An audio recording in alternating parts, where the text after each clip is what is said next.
Translation: For instance, some of the wives of the Brahmanas who were performing sacrifices gave up their lives in the presence of their husbands for the sake of Krishna. Purport: This refers to the day Lord Sri Krishna and his cowherd boys and flocks of animals were present in the pasturing grounds near Mathura. At that time the cowherd boys, being a little hungry, requested food, and Lord Krishna asked them to go to the Brahmanas who were engaged nearby in performing yajna or sacrifice, and to get some food from that yajna. Being so ordered by the Lord, all the cowherd boys went to the Brahmanas and asked them for food, but they were denied. After this, the cowherd boys begged food from the wives of the Brahmanas. All these wives were very much devoted to Lord Krishna in spontaneous love, and as soon as they heard the request of the cowherd boys and understood that Krishna wanted some food, they immediately left the place of sacrifice. They were very much chastised for this by their husbands, and they were ready to give up their lives. It is the nature of a pure devotee to sacrifice his life for the transcendental loving service of the Lord. Srila Prabhupada ki jai. So here we know this famous pastime. Krishna and the cowherd boys were hungry, so they went to the yogic brahmanas and they asked for some food. And the yogic brahmanas, what to speak of even refusing them, they didn't even pay heed to them. They basically ignored them. And then Krishna told the cowherd boys to go to the wives. And the wives, they were ready. They were ready not just to give food, they were ready to give all their belongings. Not just their belongings, they were ready to give up their own lives. They actually were ready to run away from everything.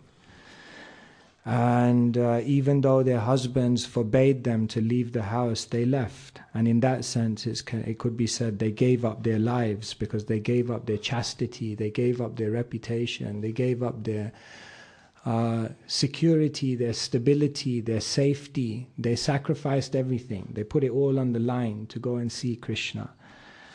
And Prabhupada says, this is the nature of a pure devotee, that they're willing to sacrifice their life for the Lord. That's a big statement. I remember 1 month before His Holiness Kadamba Maharaj was leaving the world, we were with him in Vrindavan.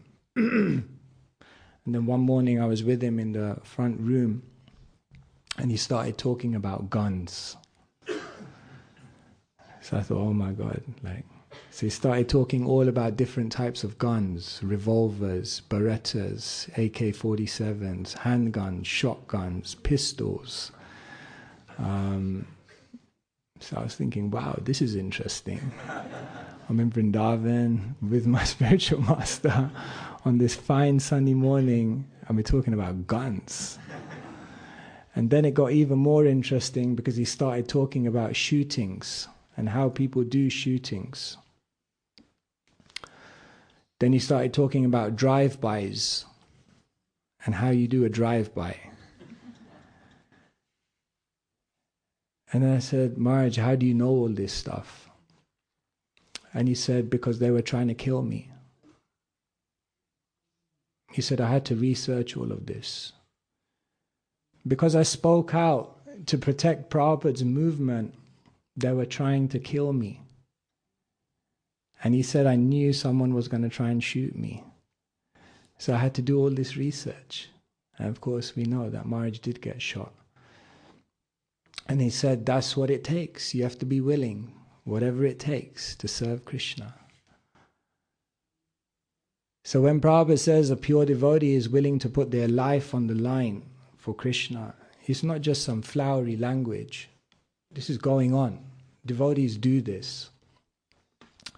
You can read this incredible book called A Legacy of Love.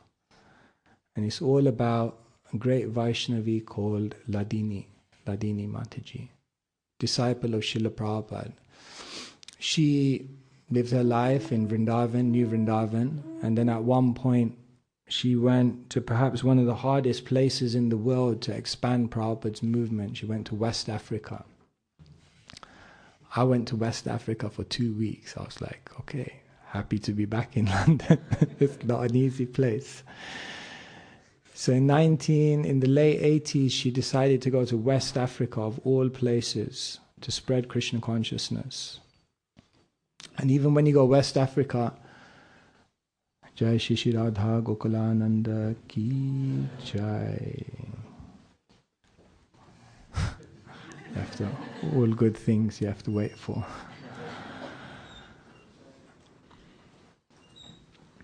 So even when you go West Africa, there's different gradations of place you can go in West Africa. And they get progressively more and more hostile, more and more difficult, more and more risky to preach Krishna consciousness in. So as she was traveling through West Africa, then she came to Liberia. And in Liberia, there was basically a civil war going on. At one point, a civil war broke out. So the devotees were in the temple. She was an American citizen. She was there. And the civil war broke out.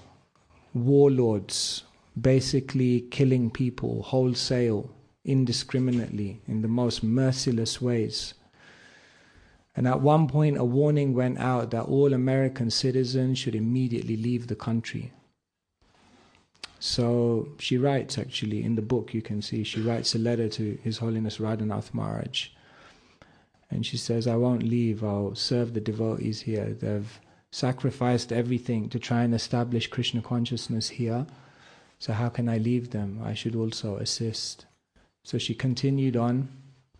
The killing continued in Liberia. The civil war became more and more intense. And at a certain point, the devotees wrote a letter to one of the warlords, encouraging him not to engage in such terrible violence. Anyway, somehow or other, he didn't respond to that too well. And one morning, the army raided the temple. There were 7 devotees there. They round them up into a van, took them to a bridge, and then lined them up, shooting. But just before they lined up all the devotees, they said, we'll only shoot the men. We'll let the ladies live. So as they were about to shoot the first man, the first devotee, Ladini stepped forward. And she said, how can you do this to Krishna's devotees? And she started with her own hands attacking the gunman. And she was the first to be shot. And she lost her life in protecting the Vaishnavas. So you can read all about this in her book, A Legacy of Love. So love is not just a flowery thing. Love means the willingness to put everything on the line.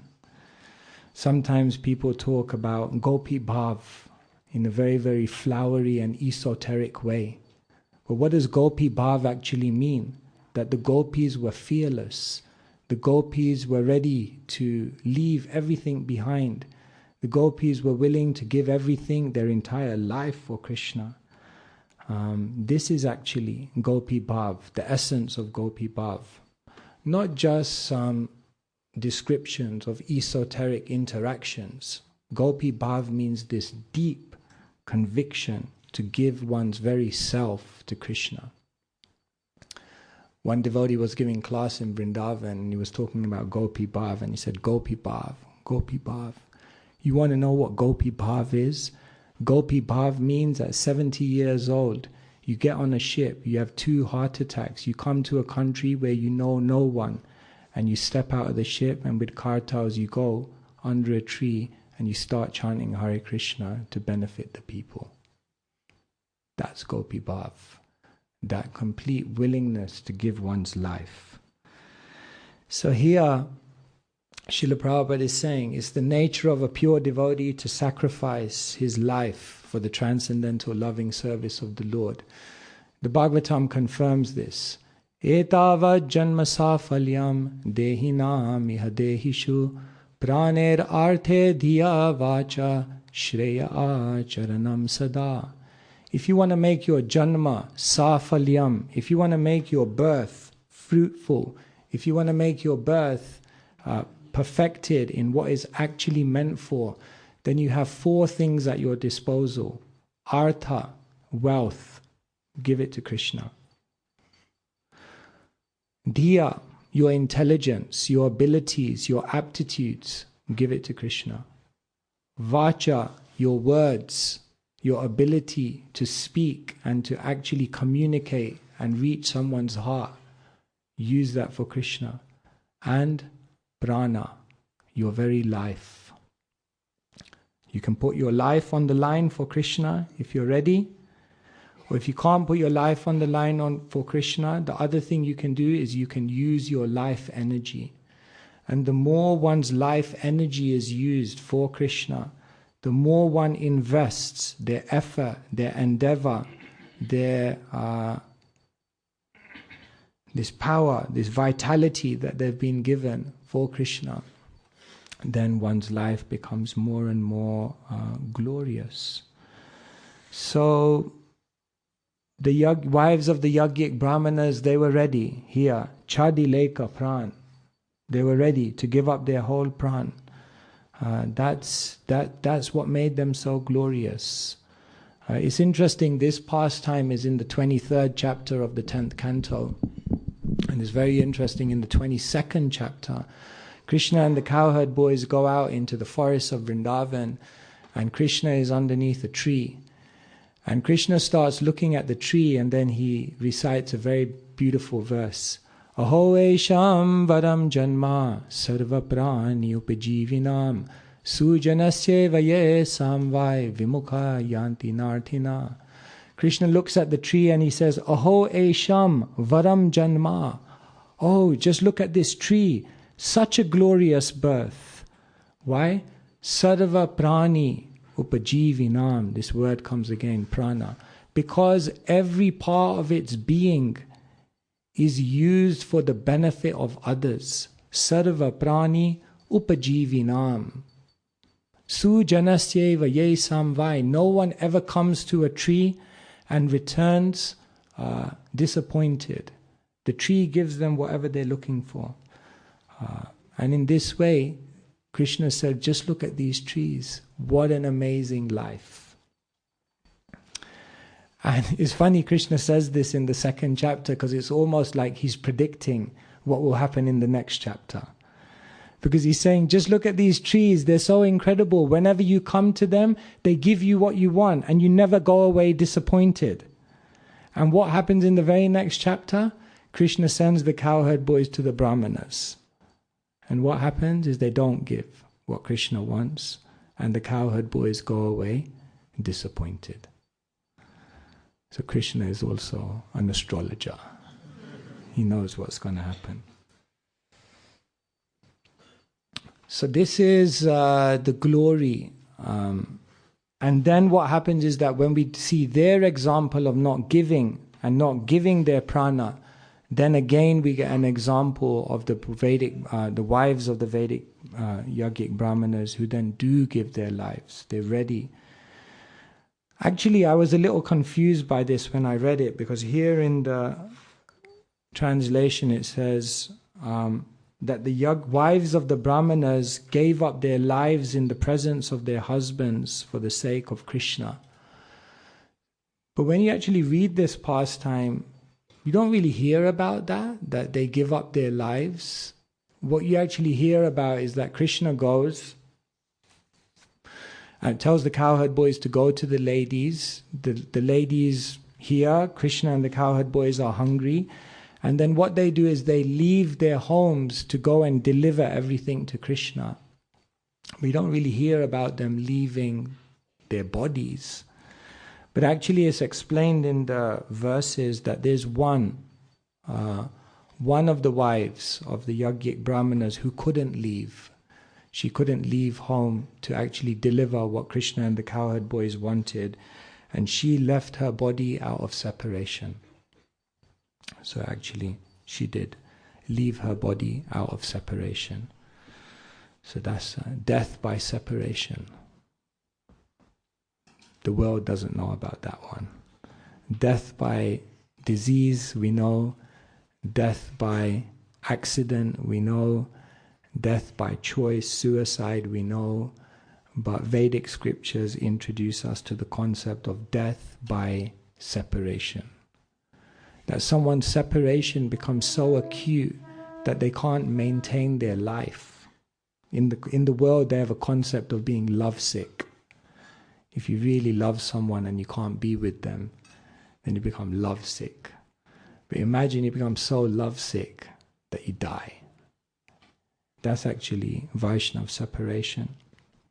And so, you see this, Lakshmi Priya, she died out of separation of Sri Chaitanya Mahaprabhu.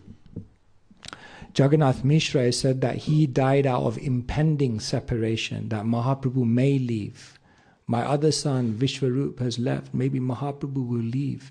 And the thought that Mahaprabhu may leave, even that was enough to cause him to leave his body. So like this, very, very deep relationship. So here, Prataparudra, he's ready to give up his life.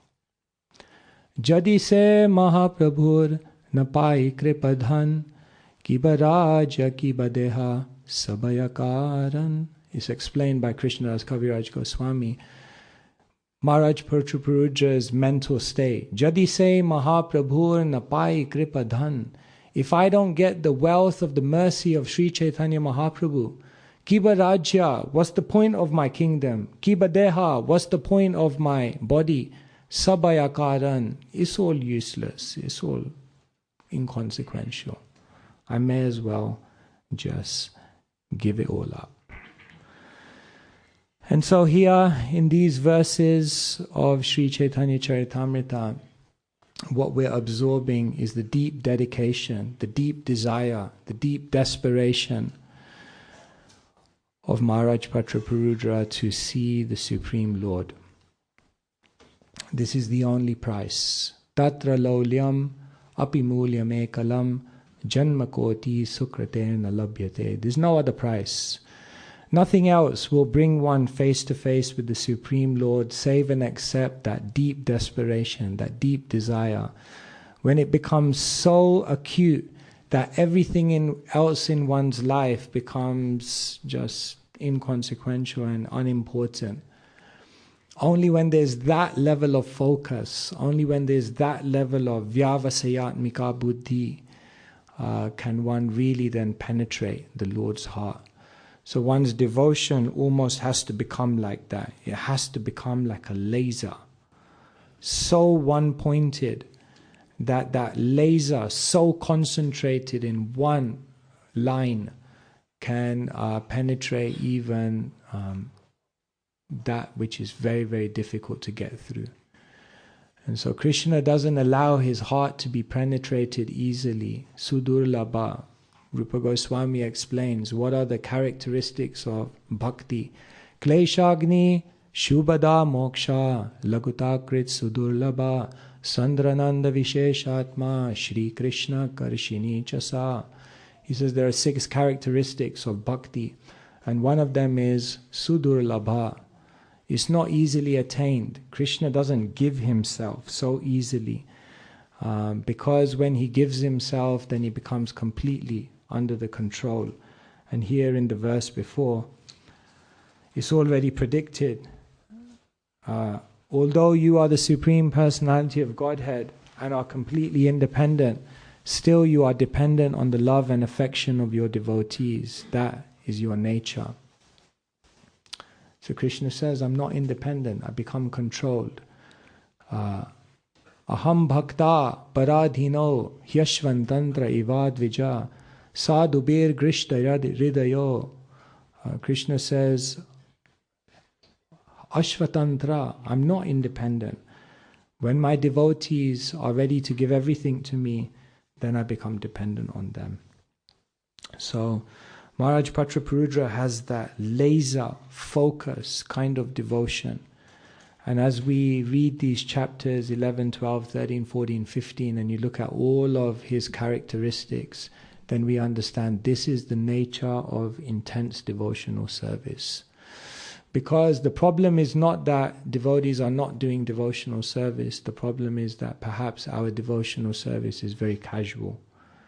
And therefore the difference between casual and intense devotional service is the difference that is actually going to be able to capture Krishna within one's heart. So I was thinking today I would speak less, and I know there were some questions left from yesterday, so maybe if you have questions then I'll open it up here and then we'll see. Yes.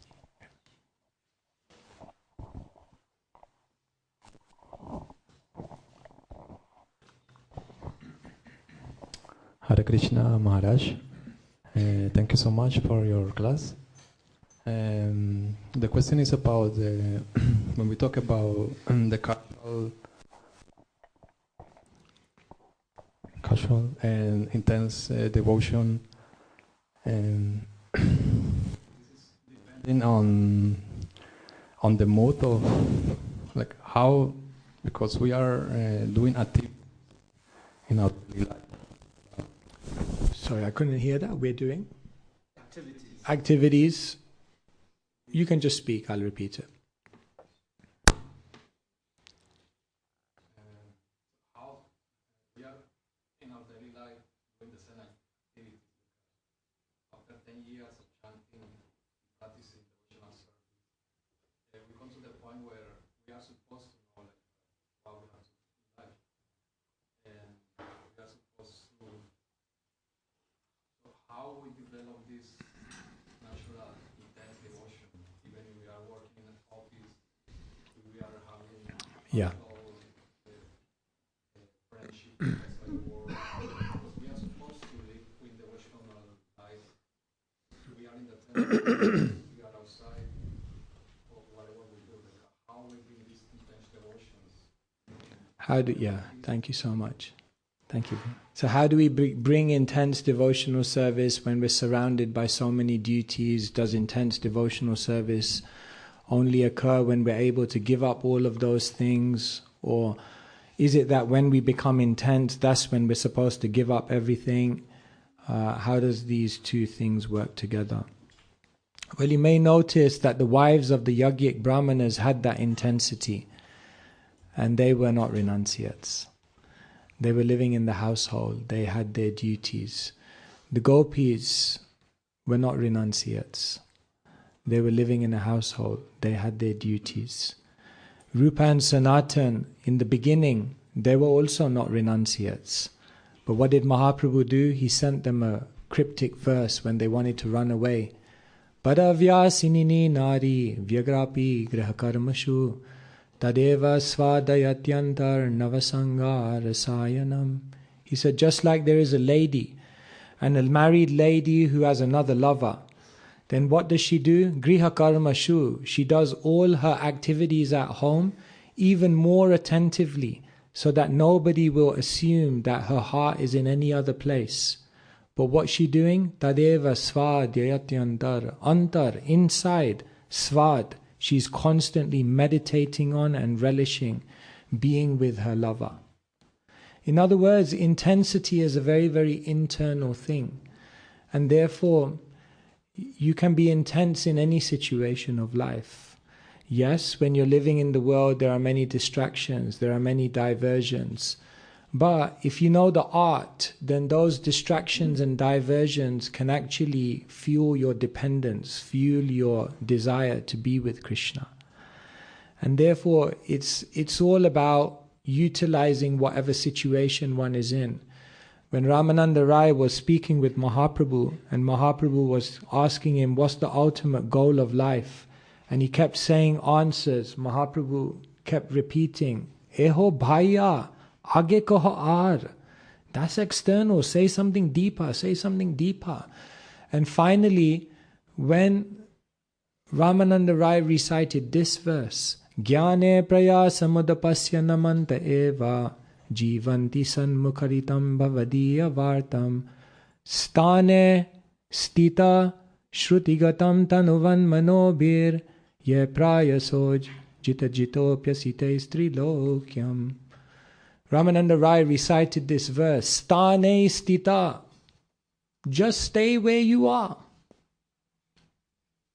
But Van manobhir, Shruti van manobhir, with your ears, with your speech, with all your faculties, try to constantly bring in a meditation on the Supreme Lord. That's already perfection. So, one of the characteristics of unsteady devotional service is that we're constantly thinking that if I change my externals, then my internal will change. Now, while that could be true, in certain situations we have to change, devotional service is apratihata, which means it's uninterrupted. And that means you should be able to do it in any situation of life. So, what can you do? Wherever you are, it's like, like sometimes you get stuck in a traffic jam. And now what we tend to do when we get stuck in a traffic jam is you go on the sat-nav and you recalculate the route and you think you're smart and you're going to kind of circumvent all the traffic. And then what you do is you come off at the next exit, and for about 1 mile it's like a free highway and you think, I'm ahead of the game. And then you get stuck, boom, in another traffic jam on the longer route. And you think, why didn't I just stay where I was, for God's sake? So we always think, I'm in a traffic jam, it's difficult, I wish it was like this, that person's life is better. Stane stita, shrutigatam tanuvan manobhir. So, yes, there is some cases sometimes where it may be good to change your situation, but devotional service can't wait. And we have to find an intensity in our situation. So that everyone has to figure out for themselves how to do that. Do you want to respond to that? Okay.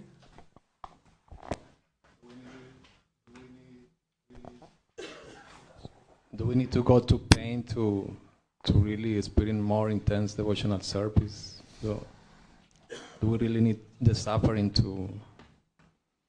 Do we need to go through pain to really experience intense devotional service?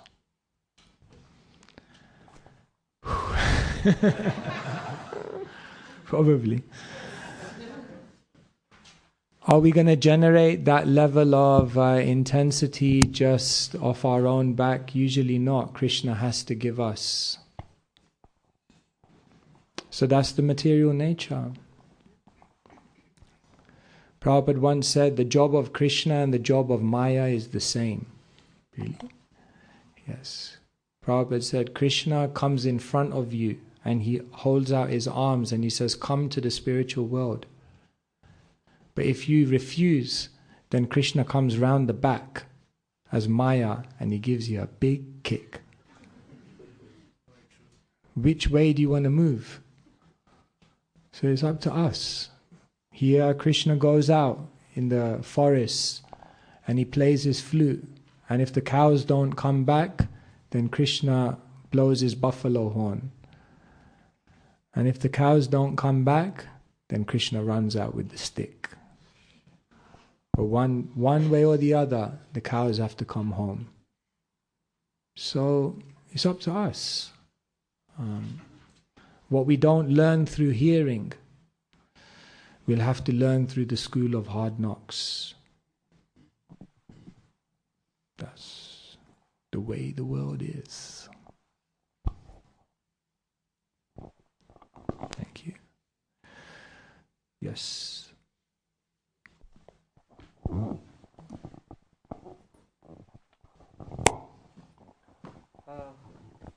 I've quoted it before. I quoted about this before. It's a letter from Keshava Swami, December 19th, 1972. And in the letter, when I looked at it, but this is like a sutra, it says, the secret of surrendering to Krishna is that such a surrendered soul sees that everything is part of Krishna's plan. Whatever I am meant to be doing, let me do it with my full attention to every detail. Let me become absorbed in such service. Never mind what it is. Let all other considerations be forgotten. And my desire to do the thing best for Krishna's alone pleasure is my motive. And that reminds me of another verse that's in Bhagavad Gita 4.35. After having obtained real knowledge from a self-realized soul, you will see that everything you will never fall again into illusion. For by this knowledge, you will see that all living beings are part of the Supreme. Or in other words, they are mine. So it's all Prabhupada, and we should focus on whatever we're doing and make that our service at that time. Don't think about the future. Don't think about the past. Thank you so much. That quote is like your Mahavakya. From the very first day I came to the temple, Prayojan Prabhu has been quoting that verse. That letter. Thank you.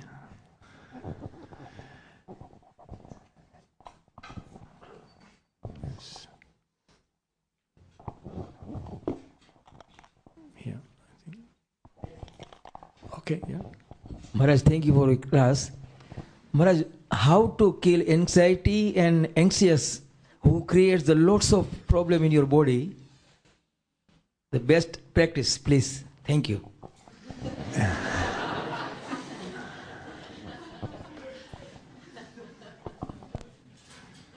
They asked Prabhupada, what do you feel when you chant Hare Krishna? He said, I feel no fear. So where does bhayam or where does anxiety come from? Bhayam dvitiya bhiniveshata syad ishadapetasya viparyayo smriti tanmayayato bada abhajetam bhaktyayakayesham gurudeva tatma. Bhagavatam explains where bhayam comes from. The first problem is ishadapetasya, you turn away from Krishna. Krishna bahirmukha. Krishna is here, but then you look in the other way. Then what happens when you look away from Krishna? Dvitiya, you begin to see another reality separate from Krishna. And then what happens? Then mayayato, then maya overcomes you. Boom. And then what happens? Bhayam. Fear. That's basically how fear comes. When you turn away from Krishna, then you begin to see a reality separate from Krishna. Then what happens is Maya overcomes you, and then you feel anxiety, fear, lamentation. So there's only one way to overcome your fear. You have to become abhaycharan, fearless, having taken shelter at Krishna's lotus feet. So someone may say, oh, that's very good, but it's a bit impractical, isn't it? No, it's not impractical. The more you know, Krishna is my best friend, and Krishna is control of everything, why would you be fearful of anything? I have no problem. So that's a good combination. If you have a friend who's your best friend, and they're simultaneously in control of everything, that's a great combination. So we just have to develop that relationship with Krishna. And when that relationship is there, Maro bhi rakho bhi jo icha tomar, kill me, maintain me, doesn't really matter, because I know you're always with me. So you can't shortcut it. You can't solve anxiety and problems with the same type of thinking that created them in the first place. You have to change your consciousness. We try artificial ways. Like a lady once came to a doctor and she said, I've got a problem, I've got a frog in my stomach. And it's alive. He said, it's not possible, I'm a doctor, there can't be an alive frog in your stomach, you wouldn't be living. No, she said, I know, there is, trust me. She's thinking, oh my God, what do I do with this? He goes, okay, I'll give you some medicine. So he puts her under anesthetic. And then what does he do when she's sleeping? He goes down to the pond, he gets a frog. So then he comes back, she wakes up. He said, you were right, here it is, I got it out now, you're fine. She says, I feel so much better. So he thought, great. Then she comes back the next week, she goes, doctor, I got a problem. There's a frog in my stomach. She said, but he said, what, I took it out? He said, yeah, you took it out, but it laid eggs in there. So you can't solve it with the artificial. If you try to solve your anxiety in an artificial way, you'll simply perpetuate your anxiety. Bhayam dvitiya. When we see another reality separate from Krishna, then you will be fearful. But when you understand Vasudeva Sarvamiti, Krishna is everywhere. Prahlad, right? He saw Krishna everywhere. No anxiety. Prahlad, weren't you scared when they threw you into a fire? Fire? My father is Vishnu. And the Yagya pit, the fire, is the mouth of Vishnu, Yagya Vai Vishnu. So if you put me in the mouth of my father, you think he'll eat me? Wow. Prahlad, were you not scared when they fed you poison? Why? Because he said when the demons and the demigods churned the milk ocean, then Lakshmi came out. And then sometime later, there was also poison. That means poison and Lakshmi are brother and sister. And if Vishnu is my father, then that means poison is my uncle. So if you put me in contact with my uncle, do you think anything will happen to me? Wow. So like this, wherever he was seeing, Yo mam pashyati sarvatra sarvam cha mai pasyati tasyaham na pranashyami sachame na pranashyati. For one who sees me everywhere and sees me in everything, I am never lost, nor is he ever lost to me. So all anxiety comes when you see a separate reality from Krishna. Any other plan to solve anxiety will be temporary, ethereal.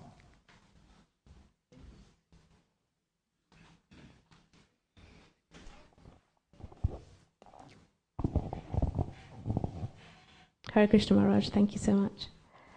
You spoke about intense devotional service. Is that really sustainable? And how do you prevent burnout? Find an intensity that suits your personality so you can maintain a consistency, and that will awaken your purity. So you have to find an intensity that suits your personality.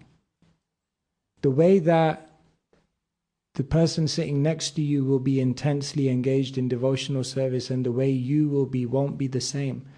We burn out because we try to copy someone else's life. But when you find an intensity that suits your personality, then you'll be able to maintain consistency. And that consistency of intensity in your personality will awaken the purity. And can that be intimidating to others? Not if we... Can it be intimidating to others? What, your intensity? A devotee is intense on themselves, but very kind, very encouraging. Prabhupada was incredibly intense in his devotional service, but never intimidating. Isn't it? Like George Harrison says a beautiful thing about Prabhupada. He said, what I appreciated about Prabhupada was that his greatness never made you feel small. I thought that was such a nice reflection. When someone is great, when someone is deep, when someone is so profoundly spiritually connected, but they never make anyone else feel small or they never make anyone else feel insignificant, but rather their presence makes people feel that they can be amazing, they can also be great. That's a Vaishnav.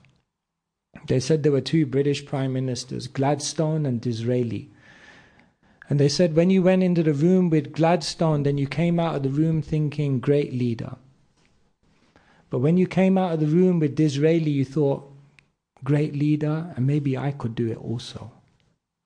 And they say that's the difference between a good leader and a great leader. A great leader actually makes people, by their presence, feel they can also be great, greater than them. So your intensity shouldn't be intimidating, it should be inspiring. It becomes intimidating when we exude a type of intensity whereby we project that on others. Some thoughts. Thank you.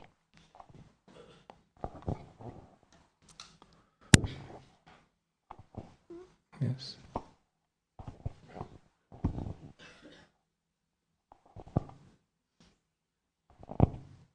Hare Krishna Prabhuji, it's more of a personal question. How does someone keep their faith and believe in Krishna consciousness going when you, most probably more of a personal question, you have met a lot of disappointment over the years, one after another, whether there is a personal disappointment or maybe your loved one had let you down on a serious level, and how you almost feel sometimes demotivated or demoralized, thinking, I'm doing all this stuff, but seems to be a lot of disappointment in life, and it does not stop. And where do you go from there? Thank you. Yes, the world never lives up to our expectations. There's always a gap between our expectation and the reality. See, the world is perfectly imperfect. You can never understand the workings of the world unless you understand the purpose of the world. See, this is the point. If you don't understand the purpose of the world, then the workings of the world will confuse you. But when you understand the purpose of the world is to get you out of this world. The purpose of the world is to make us realize we're not meant to be here. The purpose of the world is meant to cement without a shadow of the doubt that I have no more hopes for happiness here. And then we realize, oh, that's why it's disappointing. That's why it's frustrating. That's why it never works out according to how I wanted it to work out. Because it's perfectly imperfect. Om Purnam Adapurnamidam Purna Purnam Udachyate Purnasya Purnamadaya Purnameva Vashishyate. Krishna is the perfect and complete. And everything which emanates from Krishna is also perfect and complete. The living entities and even the material manifestation. So this world is perfect. Perfectly imperfect. You can't go into a jail and then say, God, there's some problem here, the door's jammed. Bring the engineer, bring some, the door's jammed here. No. Where's the menu? No one's bringing a menu. There must be a problem here. No. You're in jail, Baba. Yeah, it's like that. It's like that. So unless we understand the purpose of the world, necessarily you'll be confused by the world. And that's why people go around, they have no idea. Why do bad things happen to good people? That's the whole point. We're not meant to be here. That's why transcendental knowledge is so important. Tasmad jnana sambhutam ritstam jnana sinatmana. You have to take the sword of knowledge, and that will cut all the doubts. All right.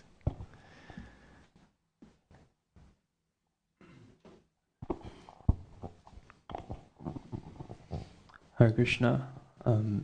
So relating to your talk, did Mahaprabhu meet with the king in the end?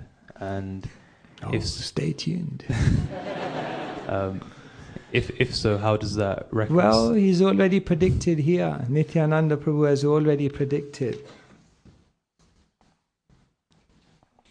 The king is very much attached to you, and you are feeling affection and love toward him. Thus I can understand that by virtue of the king's affection for you, you will touch him.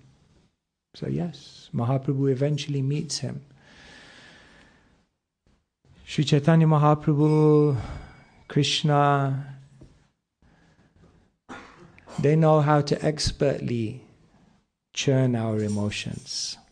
So sometimes Krishna appears, sometimes Krishna disappears. Sometimes Krishna seems close, sometimes Krishna seems a little far.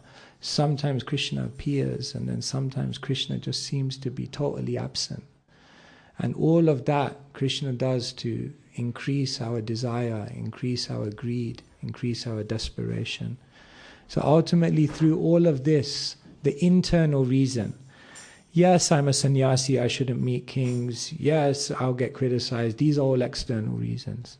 Internally, Krishna is doing it just to increase the love. See, so externally something is going on, internally something different is going on. Even sometimes people think, why did Ram banish Sita? But what they don't understand, they say, no, because Ram is exemplary, Maryad, he had to show the example, uphold his integrity. Actually, that's just the external reason. The internal reason is that there was a separation. And separation brings a closer meeting of the hearts. And so Krishna, as Ram, wanted to also increase that mood of separation in which love is exchanged in an intense way. So prema, the river of prema, is moving along two banks. One bank is known as sambhoga, meeting, and the other bank is known as vipralamba, or separation. And so Mahaprabhu is placing Patraparudra on the bank of separation, and eventually it will come to the bank of meeting, because prema must flow between these two banks. So it's all Mahaprabhu's plan. All right. Thank you. Okay, yeah, sure. It's from Shakespeare. Actually, that's a new one. Believe it or not. It says, our doubts, they are traitors. They cause us to lose that good we may achieve by trying. Our doubts are our traitors. They cause us to lose that good we may achieve by trying. Just carry on. A class of your Guru Maharaj, he said, just carry on. Yes. Just carry on. Just carry on. Yeah. Thank you so much. Yes. Yes, Krishna says that, no, in the Gita. What is that verse?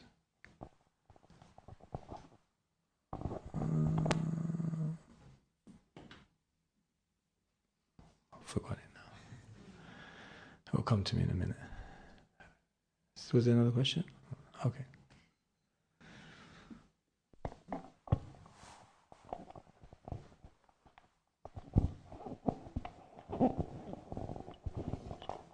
Hare Krishna Maharaj, thank you so much for the class.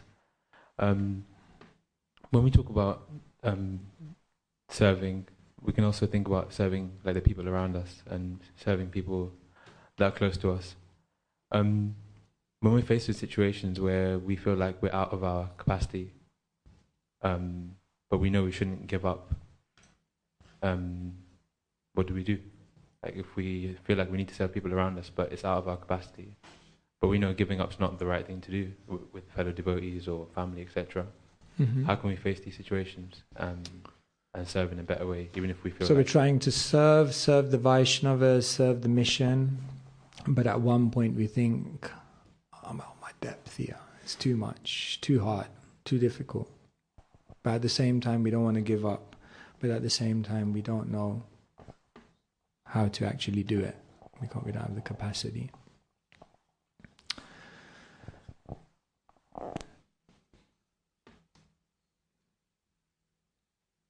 Krishna just wants to see that you're trying your best. So honesty is very, very important. If one feels that they've come to a point where they're trying their best, but they can't manage it, then one should not, out of ego or some kind of thing, just try to keep pushing through, because that could end up being detrimental. So if you come to a point where you feel you've come to your limit and you can't do much more in this service, then speak to the Vaishnavas. Then speak to the Vaishnavas, get guidance. Krishna doesn't want you to torture yourself. Krishna is just trying to bring out the best in you. And so that's why we always have others around us who can help us to understand at what point endeavor becomes over endeavor. So there will be classic signs that it's the cut-off point now. It's becoming over endeavor. If your physical health is dropping, if your mental health is dropping, if your relationships are dropping, if your spiritual inspiration is dropping, if you feel that your service is becoming so much of a burden, then it's not a good sign. So devotional service is joyful, it's joyfully performed. And yes, there will be times when you have to push through and dig a little deep. But if it's perpetually like that, then something may need to change. So Prabhupada also writes a letter. Is Sandy here? Is Sandy here? You know that. What's that letter? You know that one you read. Don't try something. He's got a good letter. Prabhupada says, don't try something, right? So don't try something so difficult you can't achieve it, and then let's see if he pulls it up. But yeah, Prabhupada also makes this point to devotees that you shouldn't lose your spiritual status in trying to achieve something which is perhaps beyond your capacity, like that. All right, any last question? Okay, maybe last one. If you find it, you find it.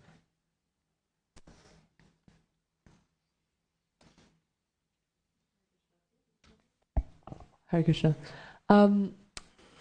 My question is, how can one understand what their true nature is and when they're making excuses? Like in their... Making it, how excuses, does that like, so we were saying about knowing your intensity, say with your devotional service, like how can we actually understand what our nature is, or when at certain moments we're like making excuses for endeavoring further with our spiritual life or like with our service or something? Does that make sense? I understand your first question. I'm just trying to understand what you mean by making excuses. Like, so like how could you...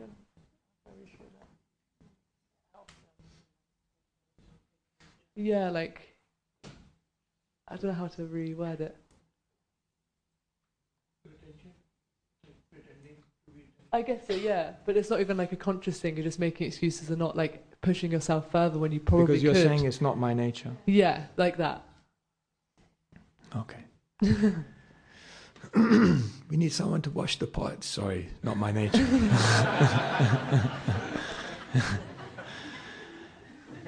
You see, in Krishna consciousness, we're doing different types of things. We're doing services that are our nature. We're also doing services that are needed.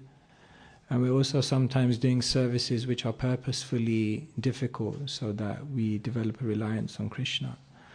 So the entirety of your spiritual life shouldn't just be, I need to be in my Dharma, I need to do my Dharma. Yes, your Dharma is there, it's the core. But around that, there's a lot of flexibility, there's a lot of willingness, there's a lot of openness to engage in different things which will nurture your spiritual life in a different way. Remember, Dharma is not the goal. Because Krishna says, Sarva Dharman Parityaja. That doesn't mean you become adharmic. Krishna is not saying, give up Dharma and become a dharmic. No, Krishna is saying, give up Dharma and become paradharmic. Embrace bhakti. So, start from a position of strength, embrace your Dharma, and be willing and open to do other things which stretch you, beyond your dharma, which you do out of service attitude, which you do because they're needed, where you put your own desires and wants to one side. And then gradually what will happen is that more than your dharma, what will become prominent is bhakti. Prabhupada says when you're in love, when a boy and girl are in love, then it doesn't matter where they are and where they go. They could go to the cinema, they could go to the park, they could go to Thorpe Park. I was driving past Thorpe Park the other day. You could go anywhere, but it doesn't really matter where they are. What's the most important thing? That they're together. Come on, you know you want it to be romantic. The most important thing is that they're together. The others, what the activity is, doesn't matter so much. So that's bhakti. That's where we're trying to get with Krishna. But in the beginning we embrace dharma. But don't be limited by dharma. Don't let dharma also become your prison, because there's a world outside of dharma, and that's the world of love, bhakti. Okay. Does that help? Okay. So just this last thing, and then I'll let you all go. So there's a letter to Tejas Prabhu. I am very much disturbed to hear that you have become disturbed in your mind. Do not be disturbed. There is no cause for anxiety. You are doing your best to serve Krishna. That is very much appreciated. So do not lose enthusiasm out of frustration. That will spoil everything. Krishna consciousness means we should always be satisfied and happy. Not that we must work something impossible, become overburdened, and then because we are unhappy by so much trouble, we lose enthusiasm altogether and give up all hope. No, if too much endeavor is there, that is to be avoided. By all means, we must preserve our spiritual status. That is the point. Not that we are mad after big buildings, many devotees, life members, this, that. No, these are only ways to engage the devotees so that they may apply the principles of devotional living to some kind of work for practical realization of these principles. It is not the result of the work we want. If only one person daily, this is nice, if only one person daily, if we sincerely preach to one person in a day, that is sufficient. Never mind big programs. Srila Prabhupada ki